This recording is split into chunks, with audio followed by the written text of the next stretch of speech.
Yo, what's going on, people? Welcome to another installment of Tony's Take.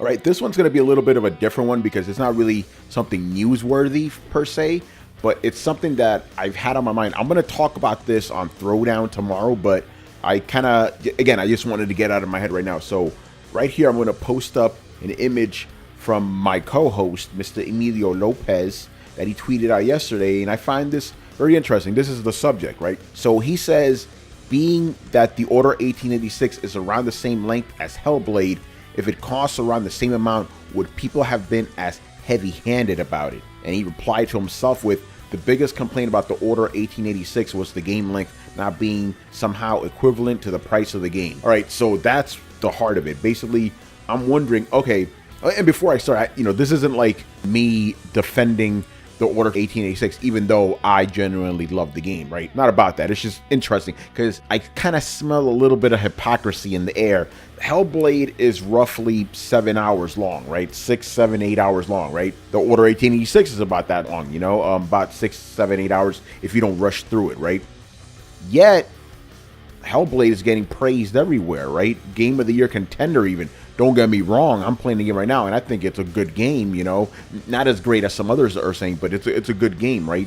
Yet the Order 1886 got shitted on, like, before it even came out, right? So, they're both the same length, so that's pretty interesting, right? And then, the other thing I want to bring up, right, which Manny didn't, right? I'm just going to be honest right now.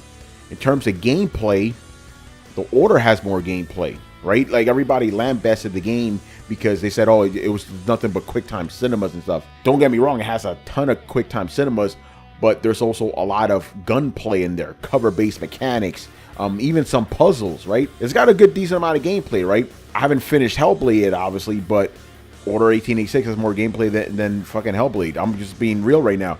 Hellblade is a glorified, and I'm not saying this to diss it, by the way. Hellblade is a glorified walking simulator that's occasionally broken up by puzzles and some light combat. Let's just be real here, So, the Order 1886 definitely has more gameplay than Hellblade. Again, Hellblade is getting a pass. Why is that? And I think Manny may be onto something. I think the price is really influencing it. So, even though this is a hypothetical, I don't really like dealing hypotheticals. Let's throw it out there. What if, two hypotheticals, what if the Order 1886 was $30? Would people have bitched as much, right? Because there's the perception if a game doesn't cost as much, it's of lower quality, and people tend to let them slide a little more, right? That's why indie games get a bunch of shit. And I know Hellblade is an indie game, but let's not worry about that right now. So the price definitely, factors into, in that regard, right? But let's look at the flip side. What if Hellblade was $60? Would people have been as easy on it as they're being now? I think price is influential, and I find that personally interesting because to me, price of a game doesn't matter. It's the quality of the game, right? You could have the dopest game on earth cost $60, but it can only be 2 hours long. Granted, I don't know that type of game, but it's a possibility, right? But that's where I'm coming at it from, like a game's quality trumps its price, so it doesn't matter if the game's 30, 60, whatever, it should all be judged equal. But to most people, and I'm going to single out Brett here because we had a little bit of a conversation about this too. He says the game needs to be, like, game length needs to be the equivalent of its price. Something along those lines. Or basically the price of the game needs to be, like, represented in the game length. What that means is if a game is $60, it needs to be X amount of hours long. I think, not to put words in a man's mouth, but if the game is like, let's say $60, it needs to be minimum 20, 30 hours long, right? And I believe a lot of people see it that way too, right? I don't, but a lot of people do. So I can kind of understand it, even though I'm sitting here thinking, wait, hold on.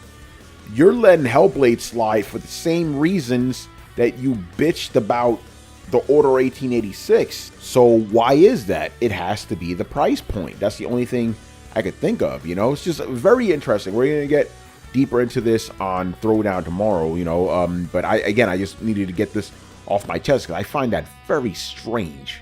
You know what I'm saying? Very weird. But anyway, man, let me know what you think about this. Do you think people are giving Hellblade a pass where they win with 1886?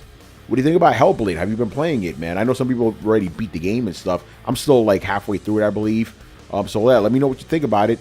And you know what? For shits and giggles, let me know what you think about the Order 1886, man. Do you want a sequel? I want a sequel. You know? All right, man. So once again, you know, I want to thank you for watching this. Make sure to subscribe to the channel. Hit like on the video. Hit unlike if you didn't like it. But comment, please. All right, man. Once again, I was your boy, Tony. And I'll see you next time. Later.